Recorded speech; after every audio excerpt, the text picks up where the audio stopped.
L'identité est un concept fluide. Façonnée par les expériences, elle évolue à chaque voyage que nous entreprenons. Voyager, en particulier vers des terres étrangères, agit comme un catalyseur de cette transformation. Sortir des frontières familières nous expose à différents modes de vie. Nous commençons à remettre en question nos croyances et nos suppositions les plus profondes. Cette rencontre avec l'inconnu peut être à la fois exaltante et intimidante. Elle nous oblige à confronter nos idées préconçues. Le voyage, alors, devient une exploration non seulement du monde extérieur, mais aussi du monde intérieur. Nous revenons changés, nos perspectives élargies, notre sentiment de soi irrévocablement altéré. Cependant, ce processus d'assimilation n'est pas sans complexité.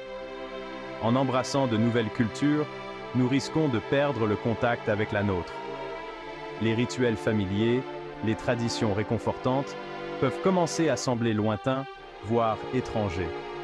Ce déplacement peut conduire à un sentiment de déracinement, un désir ardent de trouver un endroit auquel appartenir vraiment. Ce conflit interne est au cœur de l'expérience migratoire. Déchiré entre deux mondes, on s'efforce de concilier son héritage et son identité adoptive. C'est un exercice d'équilibre délicat, où il faut préserver ses racines tout en embrassant de nouveaux départs. Le voyage devient alors une quête d'harmonie, un espace où les deux cultures peuvent coexister en soi. Section 4, Écho de transformation. Histoire d'ailleurs. La littérature regorge de récits de voyages aussi transformateurs. Dans Le monde s'effondre de Chinua Achebe, la rencontre d'Okonkwo avec le colonialisme plonge son monde dans le chaos. Il est aux prises avec la désintégration de son identité culturelle, succombant finalement au poids de son déplacement. Ces récits nous servent de contes moraux, nous rappelant les pièges potentiels de l'immersion culturelle. Ils soulignent l'importance de maintenir un lien avec son héritage, même lorsque nous embrassons de nouveaux horizons. Car c'est dans la synthèse de l'ancien et du nouveau que nous découvrons vraiment notre moi authentique. Section 5, Ancré et pourtant à la dérive, un équilibre délicat.